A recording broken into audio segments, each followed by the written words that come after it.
Tex Rickard is often remembered as the greatest promoter of all time. Hard to quantify that and tell you if it's true or not, but certainly he was the first to do it at the level that he did. One of the constant themes of our history series has been Tex Rickard finding a nerve and just stepping on it to move the population into buying tickets for his fights. He hosted the first $5 million gates, by finding Dempsey and promoting him the right way. He had some flubs, There's this idea that, the fighter does a good amount of promoting themselves by how they fight, but as we discussed with Dempsey versus Gibbons, you can have the hottest property in the sport, hold the fight in a stupid place and not advertise it well and just fuck about with the how of the fight rather than the who, and you can have no one turn up for it. Rickard's success came by finding the nationalistic angle, or various other, mainly the nationalistic angle, but also various other angles, and just using those to make the fight into something bigger than what it actually was. Having said that, Dempsey versus Tunney and Dempsey versus Sharkey, $1 million gates, no scary outside foreigner, no real America versus the world angle, just really good fighters against Dempsey. So there was a degree of just Dempsey being the hottest property in town. But the moment that Gene Tunney beat Jack Dempsey, things started to look bad for heavyweight boxing, and Tunney took his big payday against Tom Heaney and got out as quickly as he could.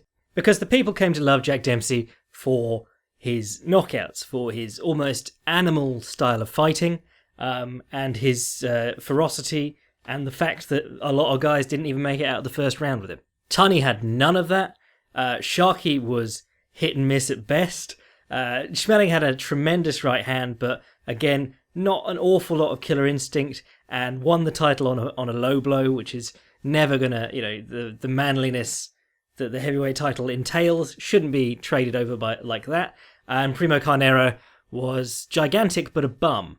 Max Baer was something closer to Dempsey, and he was the man that Dempsey gravitated towards, as we spoke about last episode. But, there was none of the killer instinct there, and where Dempsey was a scrappy fighter who could fight at all ranges, Max Baer was just a right hand and a very temperamental soul. And none of them was able to hold on to the title for very long, and by the time that James Braddock outpointed Max Baer, he was really more interesting as like a story than as a fighter. Nobody really wanted to watch James Braddock fight, and the heavyweight title itself had become a good deal less important than what it was.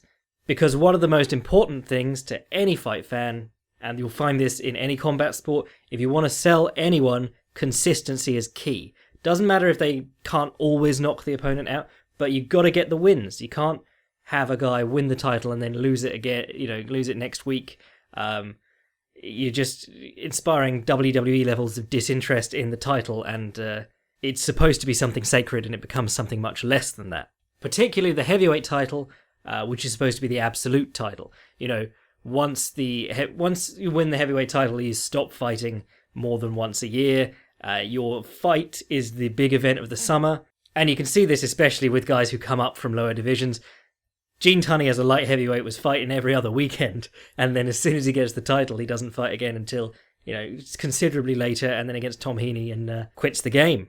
But Tex Rickard was a genius, and despite his ability to pile up money, he could also lose it fairly quickly. So he died not tremendously rich, and his Madison Square Garden company, was left without a leader. If you remember, Rickard rented out the garden for a whole year, and people were convinced that he wouldn't be able to do anything with it, but he, even with Dempsey fighting fairly infrequently towards the end, he was able to put on enough good fights there and keep it running as an institution.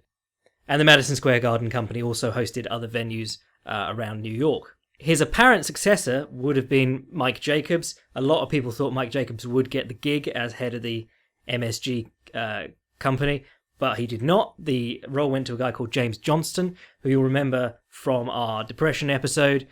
He was the guy who made the deals with James Braddock, came to like him, finally moved him, made him a regular at the Garden and then moved him into a title fight. But boxing is really in a slump at this point. We're talking Great Depression time.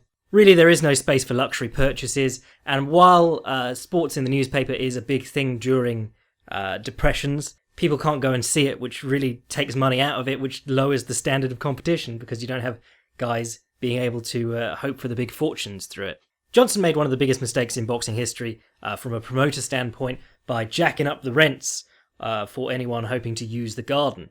One of the people using the Garden was Millicent Hearst, estranged wife of William Randolph Hearst, and she ran a charitable organisation called the Free Milk for Babies Fund, or the Free Milk Fund for Babies, one or the other. And she used boxing shows to bring in the cash and popularise that charity. Tex Rickard had worked with her extensively, and it was a really good look for Rickard and for boxing. And he didn't really care about making money back on the deal. But Johnston was so desperate to pinch the pennies during this economic downturn that he alienated the charitable organisations, particularly the Free Milk Fund for Babies, by doing this. Mike Jacobs pounced on the opportunity to make good on this. Jacobs started what's called the 20th Century Sporting Company, and he started talks with Millicent Hearst and with the writers of the Hearst writing empire. William Randolph Hearst was one of the key movers in what's called yellow journalism, which is those old yellowy newspapers that have sensational headlines and really didn't bother that much with the facts. Hearst had a lot of good writers. Damon Runyon was one of them, and Damon Runyon was at this meeting with Mike Jacobs. And really, the more you look into it, the golden age of sports journalism with everyone having their moral compass right on track didn't exist. A lot of people like to remember it like that, but anything you get to in these stories, Damon Runyon and people like that are just talking with Mike Jacobs, getting special favours done, and lots of backroom deals. Nat Fleischer later on becomes one of Jacobs' scouts and negotiators, and did some scouting for Tex Rickard too. This journalistic integrity stuff didn't really exist in sports journalism back then. But Jacobs makes a deal with these Hearst writers, and they all agree that they're going to really push Jacobs' charitable work with Millicent Hearst and the Free Milk Fund for Babies, and that helps him build up a reputation outside of the Garden as a promoter. Jacobs was famous as, what we'd call a tout. He scalped tickets and sold them on. But Jacobs met Rickard at the Battling Nelson Joe Gans bout in 1906, and soon became firm friends and business associates. And by the time of Jack Dempsey's rise, he was Rickard's right-hand man. So what makes the next few years so interesting, once Joe Louis comes along and during the re-rise of Mike Jacobs and the 20th Century Sporting Club, is that a lot of the big fights do not take place in Madison Square Garden, where that used to be the mecca of boxing and the home with the heavyweight title fight. An awful lot of the biggest fights take place in stadiums around New York that aren't run by the Madison Square Garden Company, the Yankee Stadium most notably. During his building of his own promotion, Jacobs finds an in with the Jewish community by signing the great welterweight Barney Ross. Barney Ross, if you don't know him, one of the great counterpunchers of this age. He wrote a book which is really hard to get a hold of, and was allegedly in with Arnold Rothstein and the Jewish mob. But he was also a tremendous fighter, did wonderful work in about 3 weight classes, had a losing decision against Henry Armstrong, and fought many other great fighters. And while nowadays, the big demographic in boxing is the Latin American demographic, and not really that many other big demographics, but if you get an English champion or something like that, you can get a good deal of interest behind them. But the real diehard demographic has always been Mexican or Hispanics living in the United States. Back around this time, the Jewish community was a lot more into boxing than generally they are reckoned to be today. Benny Leonard was something rather new when he came along. One of the greatest lightweights of all time, the Ghetto Wizard, they called him. And then you had a good tradition of Jewish boxers going forward from that, young boys inspired by Leonard. So Jacobs had found it in with one demographic, and then he began to look for another. And he wanted to get into the heavyweight game because that's where the big money was. But unfortunately, Jim Johnston had a contract with the current heavyweight champion. But Mike Jacobs hears about a young black lad called Joe Louis. And he talks to Lewis's managers, John Roxborough and Julian Black, and he decides to take a chance on this lad.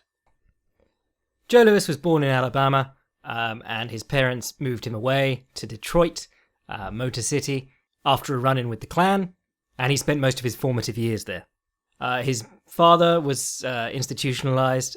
His stepfather took a job in the Ford manufacturing plant, and Louis did not excel himself at school. He ended up going to the school for special needs children. Well, I suppose they called him SLOW or whatever they did back in the day. And then finally ended up in a school that taught him practical skills, and he enjoyed like making cabinets and things like that. Ran around in gangs with his friends, but his mother didn't like that and wanted him to learn the violin.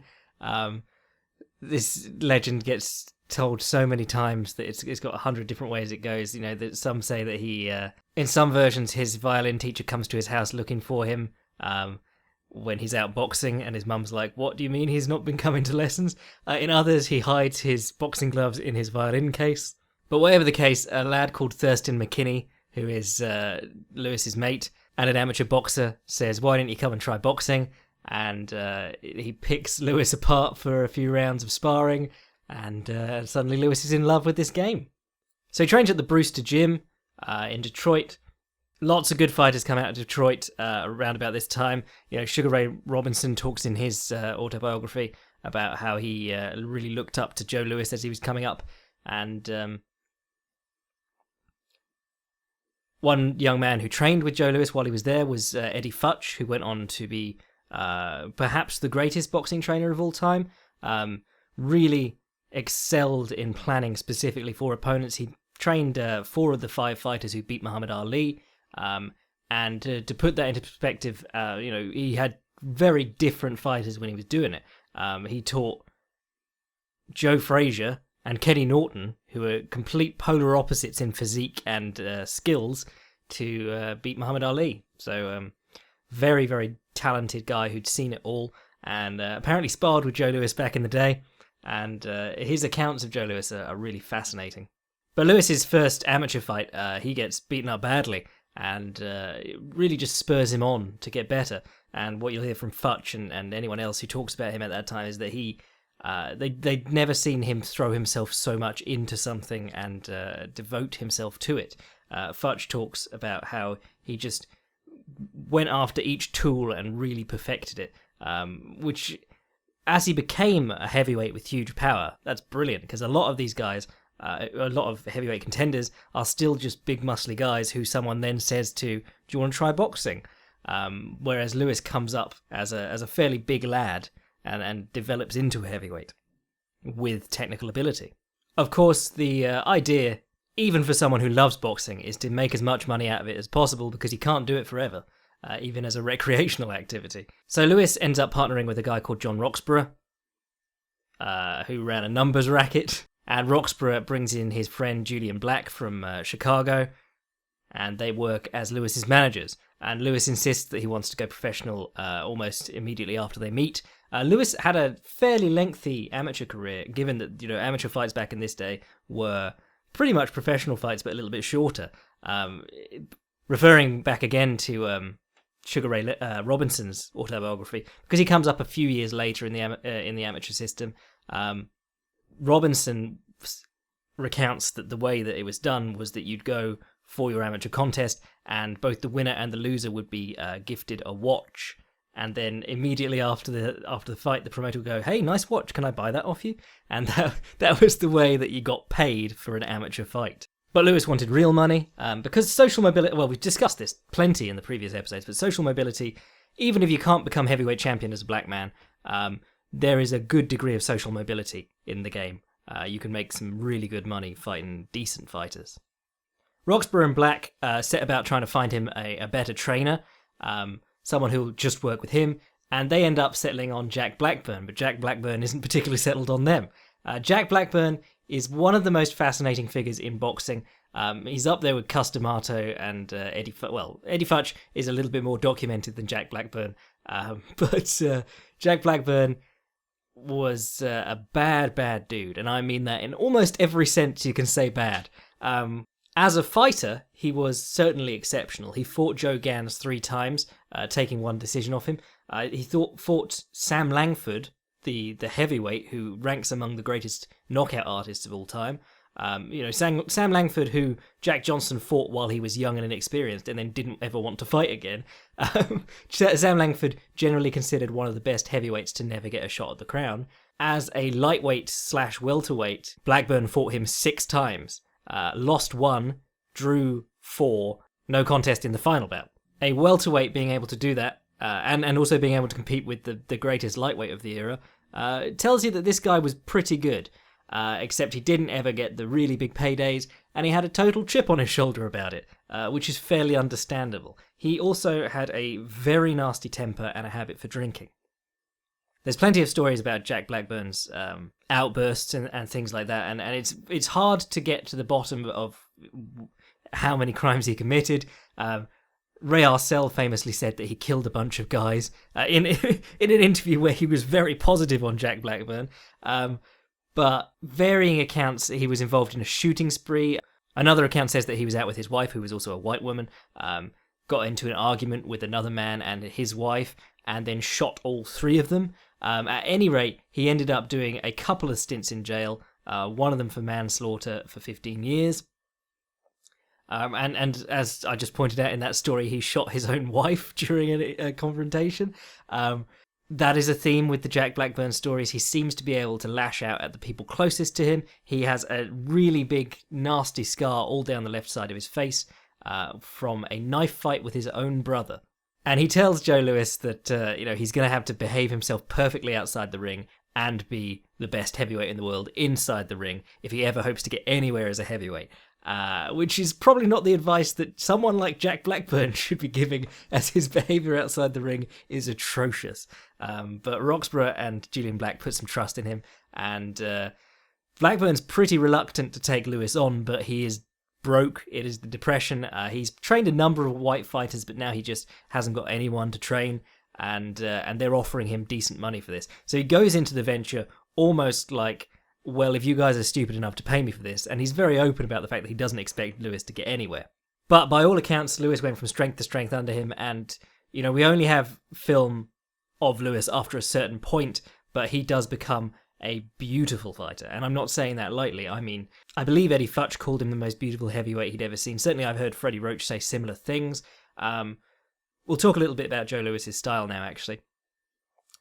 Sometimes people call it the Blackburn Crouch or something like that. It's really just a fancy name, but he has that classical head slightly offline to the right stance, lead shoulder projected, lead foot turned in often, and he does the probing jab. And when he jabs, both his left hand will shoot out in the jab, and his right hand will come forward to parry or to palm a returning jab.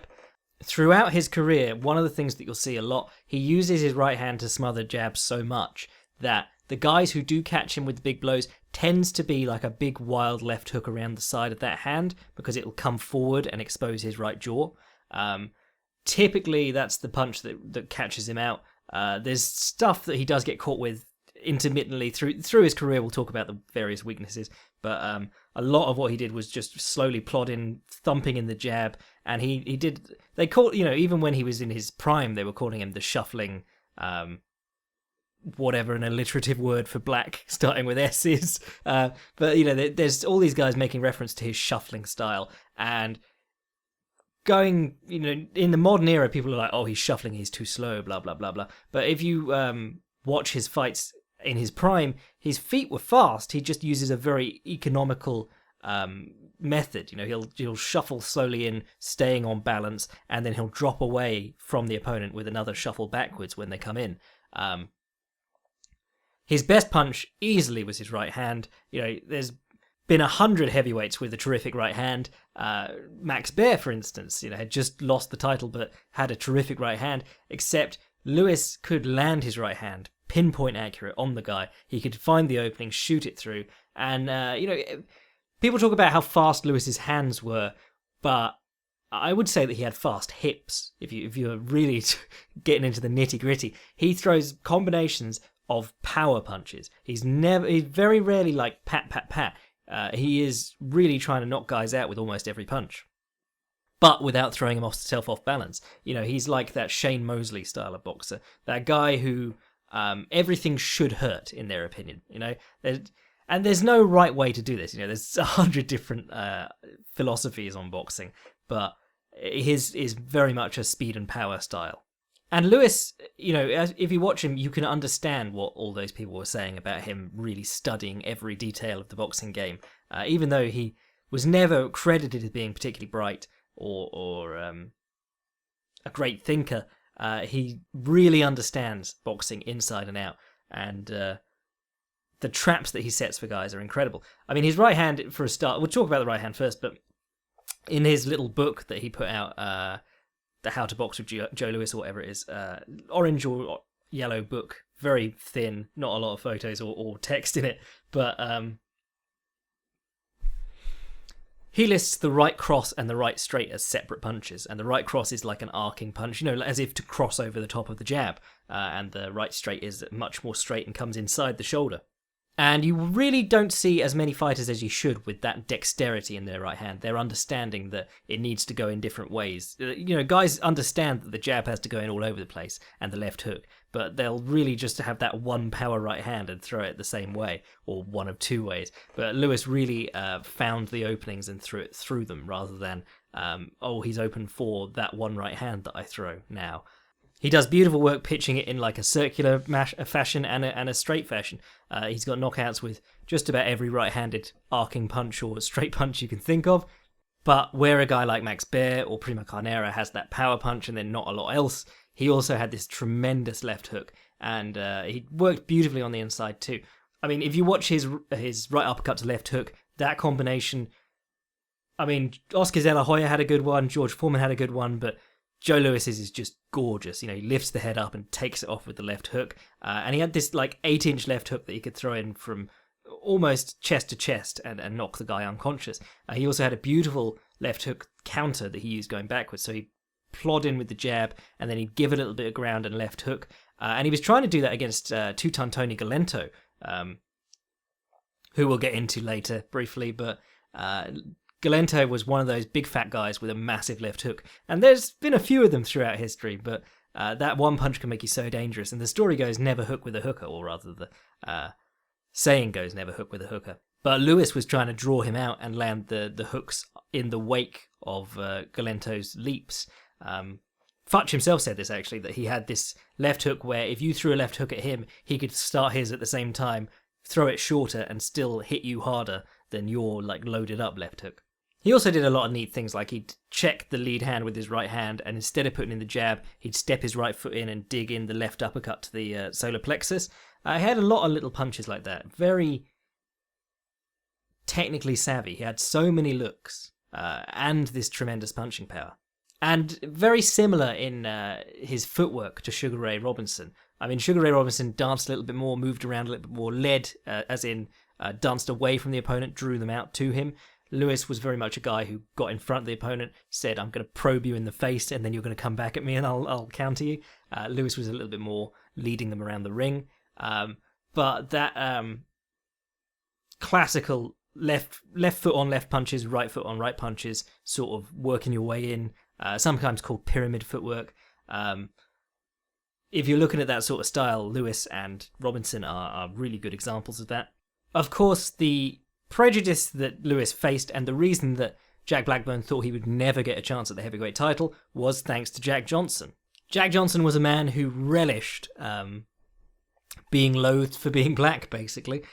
He openly laughed at his opponents, mocked them, and he fought very boringly. His style, certainly by this point, would probably be docked a lot of points. The attitude to the clinch in Johnson's day was a lot more lenient. Go back and watch the Jack Johnson episode or the short Jack Johnson study on our YouTube channel. It's all about that inside ties on the biceps and triceps, controlling guys, letting them wear themselves out, and then knocking them out late if he felt like it. he was a guy who really did great things stifling the action. And outside the ring, of course, he courted controversy constantly because he loved white women. He loved letting people know that he loved white women. He wore elaborate clothes and made a big deal of himself. And some of that Joe Louis can do. You know, he turns up immaculately dressed to almost everything. But he was never the loudmouth that Jack Johnson was. That was one of the several rules that Lewis's managers set down for him. You know, it was that never smiling over a white opponent, never looking like he's enjoying, never publicly celebrating a victory, which has got to be very hard if you are the greatest knockout artist who ever lived. But one of the things that separated Lewis from Johnson was that he was the epitome of what people want from boxing. Johnson was all the ugly stuff. He was the clinch, the tie-ups, the grinding, the getting the knockout late, if at all, the going to decisions, you know. Joe Louis very rarely clinched, and if guys tried to clinch him, he was always uppercutting, getting his head in the way and uppercutting some more. And Louis was a guy who really excelled in the area of boxing that is the most dangerous and the most interesting, you know, the trading of punches. So it's very easy to see how how he differentiated himself from Jack Johnson in the ring. That was probably not so much a calculated decision as the rules that he followed outside the ring. But had he fought like Jack Johnson, he could have been the nicest guy in the world or beloved by white fans, and he probably wouldn't have done as well as he did. So Mike Jacobs gets a hold of Joe Louis and says, I'll give him a try. And he's told how much potential this lad has, and how he's the darling of the black community. Louis has been fighting in Chicago for a while, particularly because of Julian Black's connections there. Obviously, an enormous black community in Chicago. And moving to New York to fight with Mike Jacobs. He's going to have an enormous following in Harlem, which runs a great many publications for its black community. Now, Louis is 19-0 at this point. Hasn't fought anyone special. Going to struggle to get a fight with anyone special until Mike Jacobs finds him the right opponent. Jacobs books him against Primo Carnera. Primo Carnera, obviously former heavyweight champion, lost the belt to Max Baer, and then all the guys who had been around him all the time and carefully guided his career through a lot of fixed fights and patsies and up to the heavyweight crown disappeared. They felt that their opportunity had flown. Carnera needed money, so he had to try and keep fighting, and had lost an awful lot of money to his backers, and of course was not tremendously technically skilled, even though he was able to compete with some of the best fighters in the world by roughing them up in the clinch, treading on their feet, various other stuff. He'd gone the distance with Tommy Loughran, so he wasn't tremendously dangerous. He was just an established name who Jacobs could put Louis against. And after a not-so-eventful couple of rounds, Louis does find the cross-counter across the top of Carnera's jab. There's a really nice moment where Carnera jabs and then tries the left hook. Louis immediately weaves under the left hook and comes over the top with the right hook. Really nice weaves Joe Louis has. Really only uses them on the inside. It's not like something that he looks for like Joe Louis. But if guys get to the inside with him, he's really good at weaving under their punches and coming up on the other side. He batters Primo Carnera all over the ring and gets a 6th round KO. Now, amazingly, this fight picks up the largest non-title gate since Dempsey versus Sharkey, which was the largest non-title gate ever. So why is the interesting question. And the thing is that, firstly, there was all that black pride involved. A guy who the black community had been following for a long time finally gets a shot at a guy who was a former world heavyweight champion in Yankee Stadium, no less. But as we said with all the Tex Rickard stuff, fights become big fights when they become more than a fight. If you can make someone believe that it's more than just two guys in their pants fighting for a meal ticket, it becomes a lot more important. One of the important things going on at the time was the Abyssinia crisis. Italy, under Mussolini's fascist government, were attempting to colonize Abyssinia, or Ethiopia, one of the few free black nations left over from the scramble for Africa. And tensions were rising over there. And, we're talking about the time where in the 1920s, Marcus Garvey was around, really drawing attention to Africa as an ideal, as an idea for black people in the United States. The Back to Africa movement and all that sort of stuff.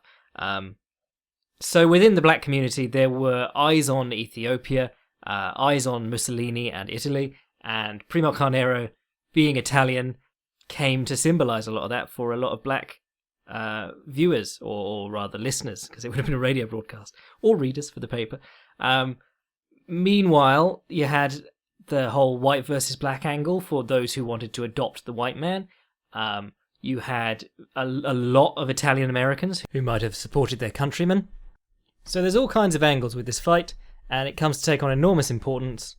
So Jacobs had signed a contract with Lewis for 3 years, and once he got the ball rolling, he didn't let up.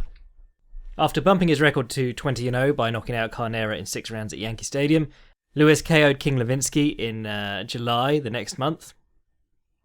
King Levinsky was a guy with tons of championship experience, fought a lot of the top fighters in the world, fought Carnera twice, fought Baer once, but he came in looking terrified, held on for dear life, and Lewis obliterated him in the first round. Jacobs then finds Lewis another ex-champion in Max Baer to fight in September of 1935. Now, this is a little bit bigger of a deal than Primo Carnera, because Carnera was attempting a comeback. Max Baer hadn't fought since the loss to Jim Braddock, so he was going to be fresh off the championship defeat. He certainly wasn't looking washed up, so this fight could mean a great deal if Lewis went about it right. As we spoke about in our last episode, Baer didn't really love boxing, had a big right hand, hit very, very hard, was responsible for, 1 or 2 deaths, depending if you count Ernie Schaff, who actually died after the Carnera fight. But that weighed very heavy on his conscience. He overindulged, he didn't train enough generally. Jack Dempsey loved him and was in his corner for this Lewis fight, but Dempsey had to be able to see that this guy did not have the same hunger that he had when he was fighting. And the difference became almost immediately apparent. Maxie throws his big right hand and wings off Lewis's guard, or Lewis ducks underneath it. When Lewis enters with his right hand, he'll get into the inside space, rattle off a 3-punch combination, weave his head out, and then move out of the way. You're talking about a standard big hitting heavyweight versus a big hitting heavyweight who has the technical ability of a much lighter and sharper fighter. Almost 90,000 in attendance. When Baer is stopped in the 4th round, knocked down twice in the 3rd, a very convincing victory for Joe Louis and a huge feather in his cap. Louis sees out the year in December by stopping Paulo Ousgadun in 4 rounds. You remember Ousgadun from the very hard-fought match with Max Schmeling, where Schmeling just banged his arms and finally got him in the end. Louis makes much quicker work of it. In January, he starches Charlie Reslaff in just under 90 seconds. And in June of 1936, his big fight is booked with Max Schmeling. After losing his title, which he won on a foul, to Jack Sharkey, Schmeling had tried to build up some wins, but suffered 2 back-to-back defeats, Max Baer and Steve Hamas. Steve Hamas, definitely not a fight he should have been losing. He returned to Europe, and he took a draw with Paulinho Ousgadun in 1934, took a victory over him in 1935, and now was booked into this fight with Joe Louis. Very few gave Schmeling a chance, but every chance he had to talk to the press, he said that he'd seen something. A lot of people wrote it off as him hyping up the fight, or just seeing something that wouldn't ultimately be that important. But it's become one of the most famous exploiting of flaws in boxing history. Louis, after his probing jab, had a tendency to drop his left hand and bring it back low, but without keeping his shoulder high or really being ready to get out of the way. Schmeling got in the habit of taking the jab and firing the right hand once he'd felt the jab, which is a bit of a self-destructive way to fight, but it worked very, very well. Louis took something like 60-70 right hands, suffered the KO in the 12th.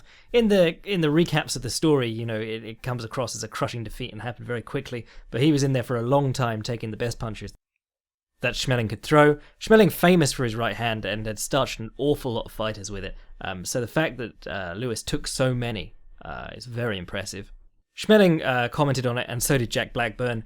When Lewis hits the deck, he immediately rebounds up. Doesn't take his 8 count on his knee, just jumps up. And the Blackburn phrase is that you're not going to fool anyone. Everyone saw you get dropped. Schmeling just remarked that it was the sign of him not having that level of experience that Schmeling did. This dropping of the jab, I mean, there's lots of stories of Jack Johnson predicting it.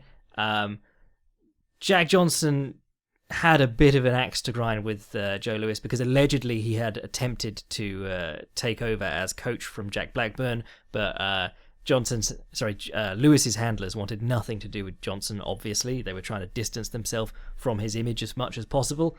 And Jack Johnson had picked against Lewis fairly frequently in the papers up until this point against all sorts of opponents. As you know, if you've been following the Brendan Schaub stuff, if you pick the underdog, you can get a lot more attention than if you pick the odds-on favourite. The loss to Schmeling was obviously crushing to Lewis and the black community, an enormous deal to the Third Reich, because it demonstrated that the German Superman taking on the black American and beating him very decisively. The American Superman, who's supposed to be the Übermensch. But over the next few months is when Mike Jacobs' genius really pays off. Schmeling wants the shot at the world title. He wants to be the first man to reclaim the world title. And arguably he's due it because he just beat Lewis, and Lewis was looking damn near unstoppable and had stopped 2 old champions, or 2 of the most recent champions actually. Mike Jacobs, however, went to Braddock and began negotiating to get Lewis a title shot well ahead of time. Lewis was rebuilding his record against softer opposition. He took on Jack Sharkey, but Sharkey's fallen a long way. If you watch that fight, Sharkey looks awkward and soft and slow, and he gets stopped in 3 rounds.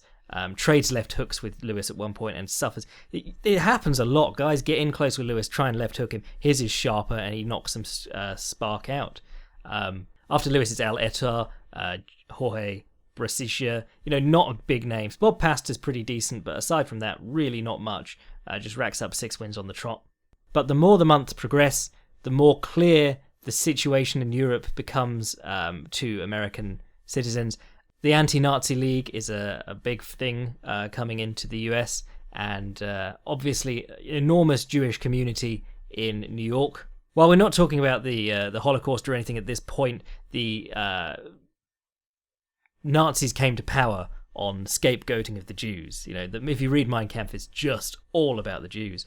In fact, Schmeling had been sent to the US to publicize the Nazi regime by Hitler, and he was trying to point out the Führer's positive view on boxing and health of young men in Mein Kampf, while dancing around all the stuff about the Jews in it too. Very awkward discussion to have if you are fighting in New York, and a good deal of the press there are Jewish. But then Schmeling's manager, Yossel Jacobs, or Joe Jacobs as he was called, was Jewish and did an awful lot for Schmeling's career. The Nazis did really try to put pressure on Schmeling to get out from under Yossel the Muscle. Now, the genius of Mike Jacobs was in offering Braddock 10% of Jacobs' revenue on future Lewis fights. Now, Lewis was already a box office hit. The Bear fight and the Carnera fight had been incredible draws. 10% on Jacobs' cut of future fights, if this kid went on doing great things, would be a huge deal. And if he didn't, Braddock would keep the title. So in June of 1937, Braddock and Lewis meet at Comiskey Park in Chicago, well away from the Garden. Braddock was famous for his fragile hands. As we talked about last episode, he started his career as a banger, and progressively his injuries got worse and worse. He was agreed to fight Schmeling at one point and injured his hand, went to hospital, called the fight off. Lots of rumours about that not being a legitimate injury, but he did have tons of injuries to his hands, so it was a good excuse. Despite all that, and not being known as a huge puncher, he comes out and immediately knocks Lewis on his arse in the first round. Lewis, again, springs to his feet, doesn't take his count on his knee, and tries to get back into it. But Lewis was every bit the boxer that Braddock was. This wasn't Braddock fighting the clunky Max Baer and surprising him with slick boxing. This was Braddock in with a guy who hit harder than him, was faster than him, and could out-technique him too. The final setup of this fight is a beautiful one. Lewis throws a left hook to the inside of Braddock's lead elbow, which is a great way to give someone a dead arm, but it throws the arm wide out, brings his shoulder away from his jaw, and then the right hand comes straight through, knocks Braddock to the mat, and Lewis becomes the first man to knock out James Braddock and the heavyweight champion. Now, within the black community, Lewis fights were an incredible event. Anytime you watch a documentary on this sort of stuff, there's always dozens of old black people saying that they grew up with Joe Louis fighting on the radio, and every time that there was a fight on, it was a communal event and everyone gathered around the radio and went wild afterwards. Harlem had enormous shows of, almost impromptu parades every time that Louis fought and won.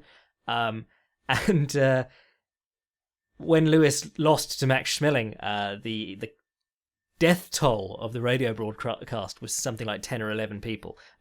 People had heart attacks listening to Joe Louis on the radio. For Louis to win the title 30 years after Jack Johnson had was an enormous step forward for the African-American community as a whole, but also the brilliance of Joe Louis, the figure, was that by not saying very much, people could project whatever they wanted onto him.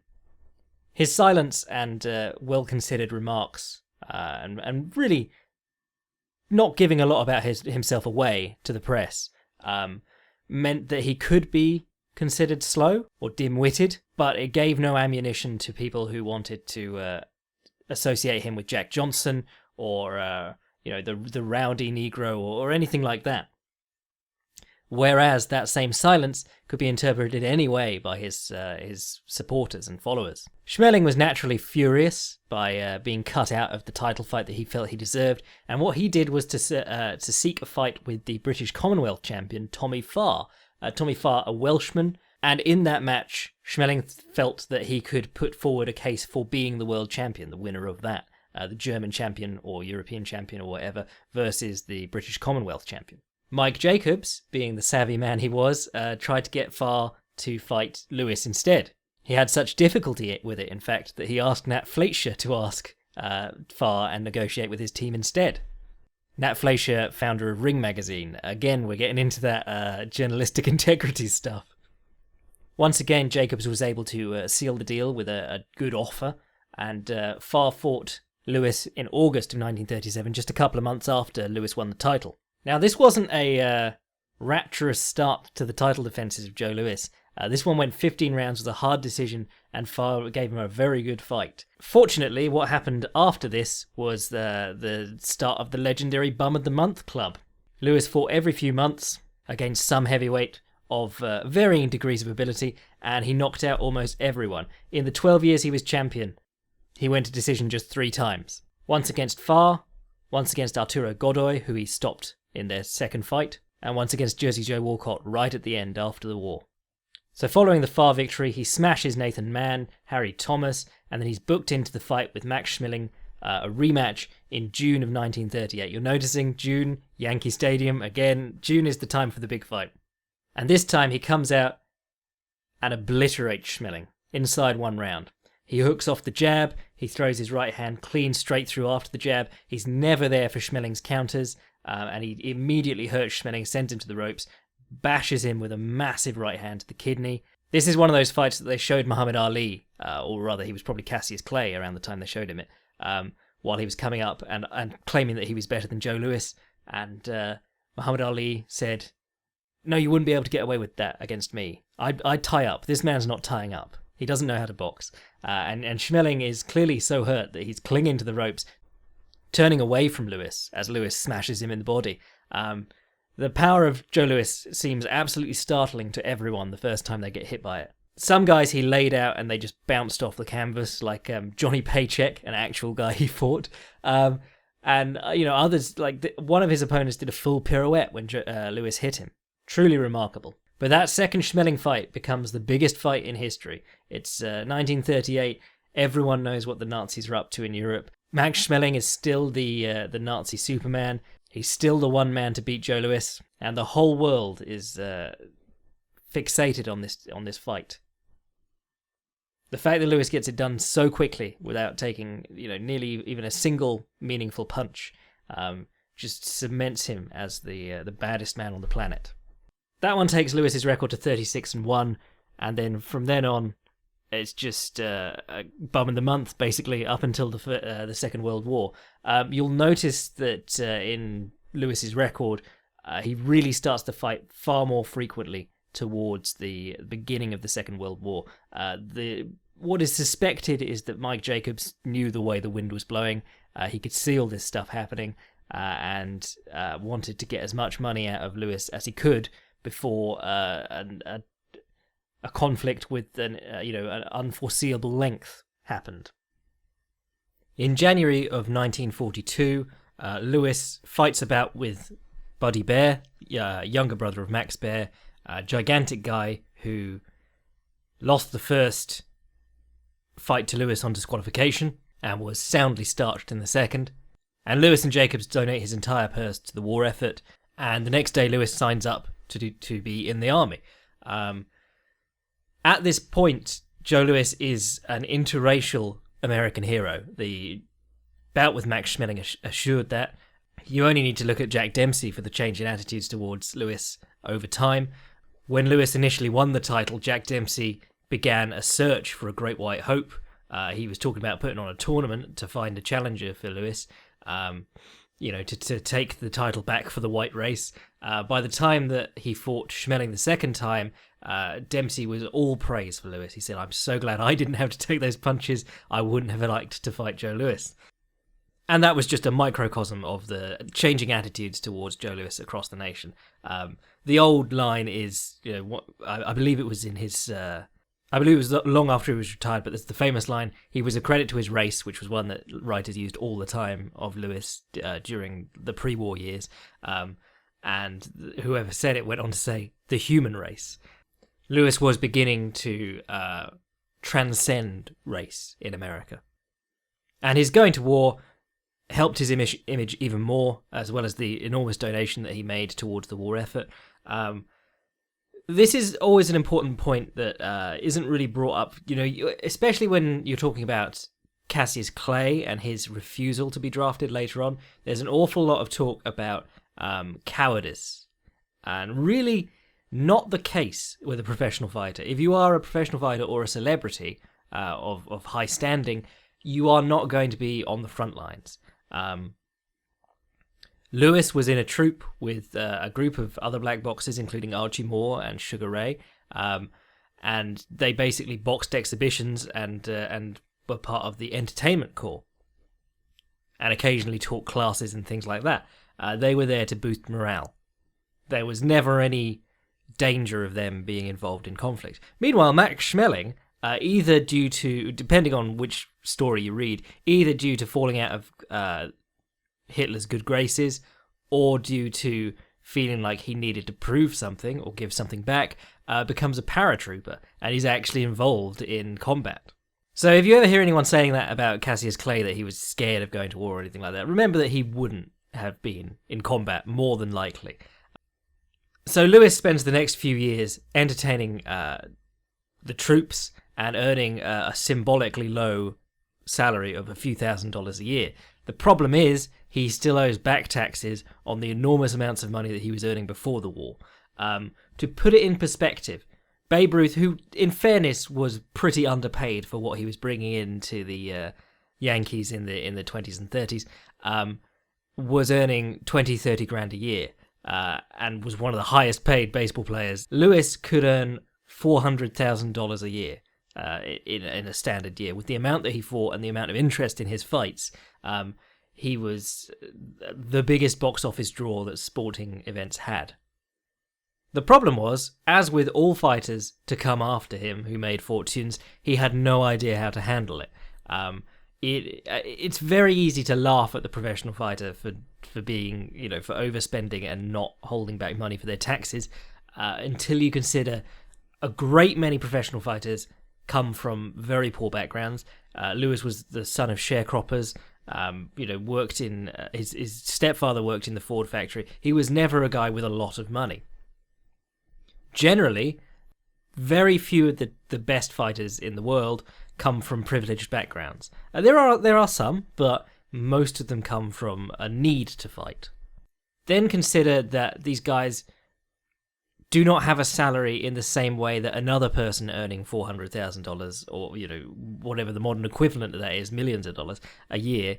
If you're earning millions of dollars a year in a regular job, it's normally because you've got investments, you've got a position on some kind of board, or at least as a high-ranking executive. You've worked a long time towards that, or you were gifted it by your family. You are in a high position, and you have relative certainty for the future. If you lose that job, some other big firm will pick you up.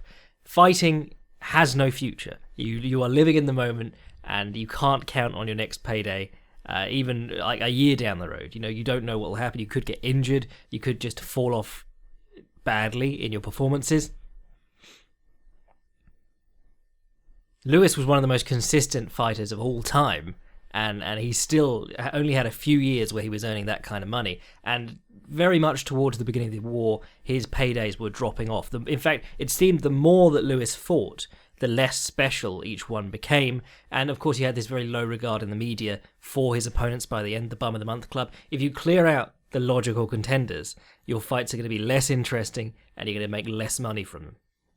When you add to that the hangers-on that boxing typically brings with it, you've got guys offering you business propositions and then will embezzle the money. You've got guys asking for favours. You've got your friends from your youth who, if you've got the same friends as when you were growing up, you're suddenly rich, they're still in their same situation, you're going to want to give them things. You've got your family, you want to buy houses for your parents and your brothers and sisters and all that. It's very, very easy for a very normal person to get duped into giving away all their money if they start making these $1 million paydays. Add to that the shows of opulence. Lewis was always incredibly dressed. Came to love the sport of golf much more than he loved the sport of boxing, and reportedly got swindled a lot in betting on games. He was a serial adulterer. Any woman that he met, he went after. And if they're attracted to you for your success and wealth, that's part of you've got to spend some money to achieve that, or to keep them happy. Sugar Ray Robinson is the prime example of opulence. I mean, nowadays we can look at Floyd Mayweather knowing that he's probably coming back because of owed money to the IRS, but Sugar Ray Robinson accumulated and lost several fortunes because he insisted on things like a custom-painted flamingo pink Cadillac. And when he went to France to fight in Europe, he insisted on shipping it over there so that he could stop traffic on Grand Avenue or whatever it is. He also had all sorts of hangers-on in camp. He kept a dwarf and a guy who would whistle while he was training on salary, basically. He kept them on staff. It's very easy for these guys to lose all this money. And then when you consider, even beyond presenting an image of opulence, just doing nice things. When Lewis was performing these boxing exhibitions, some of them, some servicemen couldn't afford or wouldn't pay to go and see him. And there's reports of him paying for the whole base to get in, $3,000, 3,000 troops, get them in the gate. And these are things that, you can't write off against tax. They're just expenses that people appreciate at the time, but you're never going to get anything back off them. Doing nice things. And it's something that anyone who comes from a poor background would want to do, but ultimately, when he left the military, he had a ton of money that he owed to the IRS, and he had to get back on the earning bandwagon quickly. And he borrowed a load of money from Roxburgh and Jacobs. Before Lewis ended up in the military, his last really significant fight was against Billy Conn, which wasn't thought to be a significant fight until it happened. Billy Conn was a very successful light heavyweight. Really not a big light heavyweight. He was on the light end of that weight class. And he decided that he wanted to go up to heavyweight. Stop me if you've heard this part of the story before. Tommy Loughran, James Braddock, Gene Tunney, all these guys going up to make the big money. And Billy Conn he was one of Mike Jacobs' fighters as well. Mike Jacobs really liked Billy Conn. There's a line about him that says, like, while Lewis was the meal ticket, Billy Conn was like Jacobs' adopted son. He just lavished him with gifts. Reportedly, he never watched even his own fights, but he would watch Billy Conn's fights. So, this was a guy who had a good deal of charm, and he had this amazing backstory. He was in this forbidden lovers relationship with the daughter of a former Major League Baseball player called Jimmy Smith, or Greenfield Smith, or Greenfield Jimmy. And he'd met this girl when she was 15 and said that he wanted to marry her right then. And then as they got older, he insisted that they were still going to get married, and Greenfield Jimmy was having none of it. He had this whole forbidden love angle, and his mother was dying. Supposedly, like, the last time he saw his mother was immediately before leaving for the Lewis fight. So he was a fantastically interesting character, and also charming, capable of a good quip whenever he needed one. And that drew a good degree of interest in the fight. But he was so much smaller than Lewis. He tipped the scale at 160 something, and Lewis was just over 200 pounds. However, come fight time, he put on a blinder. He ran from Lewis for the opening rounds, and then starts to pour it on, and then he starts standing toe to toe with Lewis, and his hand speed is blistering. Lewis is perhaps slowing down a bit, but you do not see that kind of hand speed in heavyweight fights. He's going left hook to the body, left uppercut, or left hook to the body, left hook to the head, and firing these 4-punch combinations off it, doubling up on both sides, and you're almost in awe of how easily he's able to hit Joe Louis, who is pretty defensively sound as a heavyweight. Unfortunately, he hangs around in the pocket too long and does get knocked out in the end, in the 13th round, after wobbling Louis badly with left hook in, I believe, the 12th. And the interest was there for the rematch. Everyone wanted the rematch. Lewis had been fighting guys who just weren't bringing in the gate, and it was assumed that the rematch would be the biggest thing in boxing. Except Lewis and Conn were both already in the military doing these exhibition fights, and when they approached the higher-ups to try and get the fight done, even, they're both in the States, they're both able to train. There was no reason they couldn't do this fight, but apparently the commanders of the army, or the people who were in charge of whether they could do it or not, felt that it would be immoral to earn that kind of money during the war effort. So Lewis gets out of the military, and the war effort's over, and Conn and Lewis are booked for a rematch in June of 1946. Again, Yankee Stadium, again June. The gate is incredible, just shy of $2 million. Lewis made almost 600,000, Conn made about 300,000. The fight was fairly lackluster, with Lewis managing to knock out Conn in the 8th round, in what was his 22nd title defense. And all the glimmer and shine of that prospective rematch, which had been held off for 4 or 5 years, suddenly sort of descended into this post-war era where there aren't really that many guys around to challenge him. He starches Tammy Moriello in 1 round in September of 1946, and then holds off until December of 1947 to fight Jersey Joe Walcott. Now, if you're a regular reader of my work or listener of my podcast, you'll know that Walcott is one of my favourite fighters of all time. He's an incredibly influential fighter who not a lot of people know about in the wider world. Jersey Joe Walcott was born Arnold Cream, which is not a particularly threatening name. I wrote an article for Fightland about him, which I wanted to title The Pathetic Life of Arnold Cream. Because his life really does read awfully. But his father had died while he was very young, and he was one of 10 siblings, so he was already being forced to provide for his family. He ends up working with Jack Blackburn. By 1933, Blackburn wants to find out if Walcott can be the black heavyweight to be the guy to finally win the title after Jack Johnson. So he starts taking him around the country. Unfortunately, Walcott is struck down by typhoid, and that's just one of the continuing bumps with bad luck that Walcott has. Typhoid and a broken arm both force Walcott to take a significant amount of time off. He desperately tries to make up for that lost time. In the year that he broke his arm, he fought 9 times as a professional. He doesn't join the war effort as he has so many dependents, but he is trying to raise them on the dole at one point, taking taking whatever labouring gigs he can. And by 1941, he's retired from boxing for the 6th time. He's very lucky to meet a racketeer named Felix Boccecchio, similar to James Braddock and Joe Louis, and a lot of these fighters who really can't even afford to train full time. It's finding that wealthy backer who's normally wealthy from shady deals and running the numbers and things like that. But Walcott goes on a tear. And as Louis is finding less and less competent challengers who raise any interest, Walcott starts fighting the guys that he feels Louis isn't going to, or is ducking in some way. Joey Maxim, the great light heavyweight champion, and Elmer Ray. Walcott beats both of them. And finally gets a match against Louis booked for December 1947. Now, Walcott's style is really something special to watch. He has all these losses on his record because he was fighting, essentially with an empty stomach after a full day of work. Like these guys like Charlie Burley, the Black Murderers Row, all these guys who could have been all-time greats but weren't really afforded the opportunity to train full-time. However, Jack Blackburn had attempted to help Joe Walcott back in 1936 ahead of the Max Schmeling fight, the first one. He invited Walcott to come and train with Louis as a sparring partner, and Walcott dropped him on his ass and got fired as a sparring partner.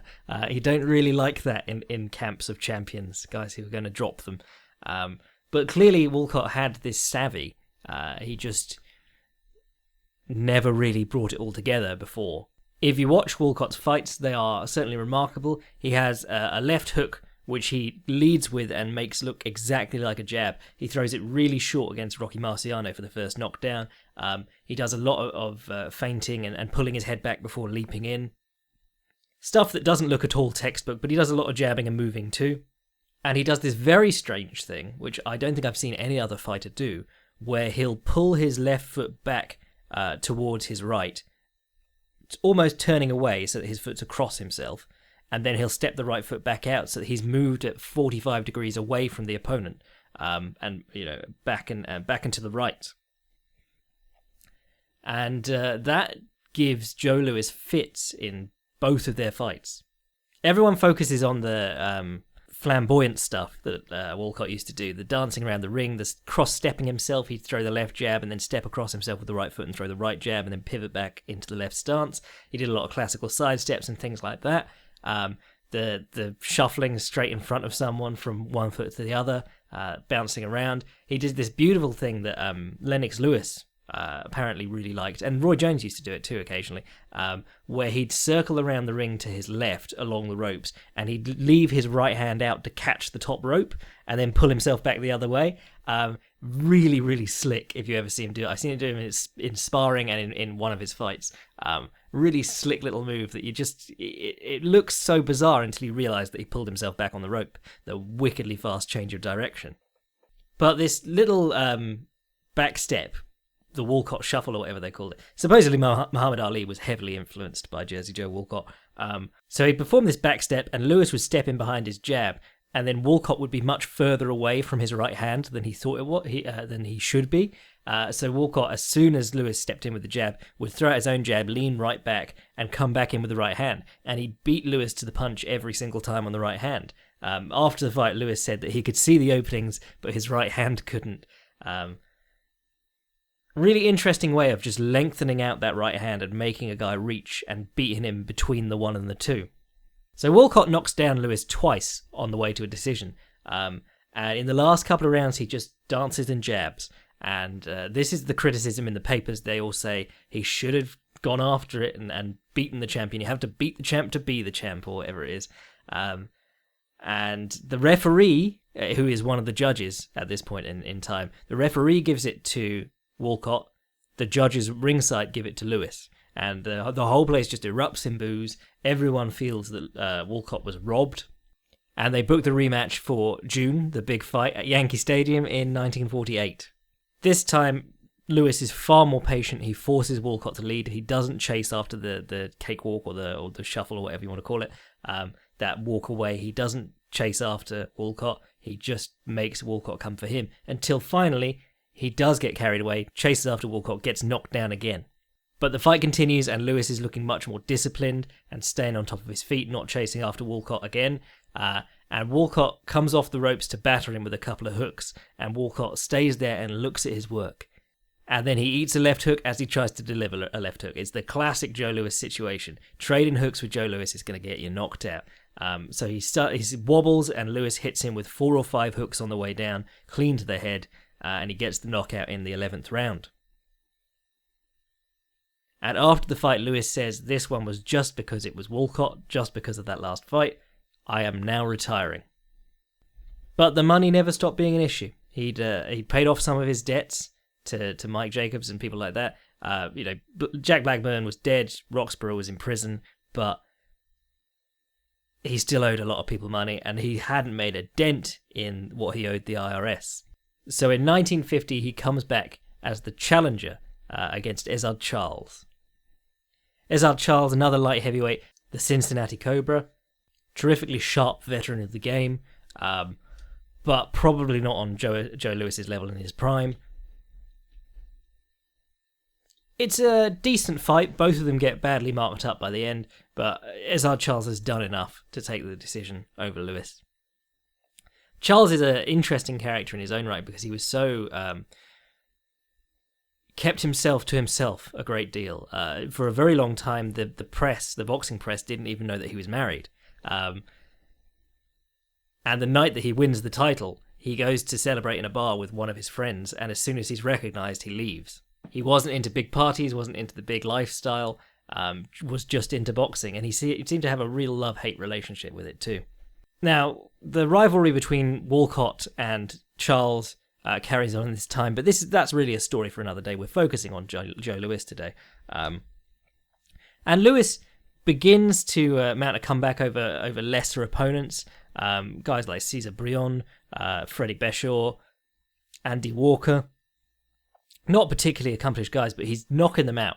And people are saying, "Oh, Louis is back," because obviously he had such difficulty with Walcott and Charles, and excluding the knockout of Walcott, people were starting to think that he'd lost it. Well, it was very obvious that he'd lost it, to be honest. He beats Lee Savold, who's a bit more respectable, gets a decision over Jimmy Bivens, and finally he's booked to fight Rocky Marciano, who is on the way up. Marciano is an interesting case because he is where a lot of these guys are guys left over from before the war, and there's been like that 4 or 5 year gap in the middle where they haven't been training professionally, haven't been fighting professionally, or the guys who were fighting professionally were fighting for peanuts and trying to make ends meet, like Walcott. Marciano, meanwhile, is a guy who took up boxing after the Second World War. He was an amateur in the army, won the 1946 Amateur Armed Forces tournament, got into boxing very late in his life for a professional boxer of a high level, had been into bodybuilding before that and worked in manual labour for a very long time. And obviously we'll talk about Marciano more at length in another episode, but a lot of people suspect that the intensity with which he took to boxing to be so good after starting so late is why he suffered the injuries that forced him out of boxing so early in his career almost. And Marciano didn't have an awful lot of heroes apparently, but his main hero was Joe Louis while he was growing up. And a lot of what he did, he set himself the goal of Joe Louis. When he was talking about road work, he asked his coach how much Joe Louis did. Louis apparently did 5 miles a day, so he did 10. Again, that's the sort of pace that will burn you out quickly. Marciano was not a particularly attractive boxer. He wasn't a boxer in the typical sense. He worked with Charlie Goldman to develop this weird sort of crouching style.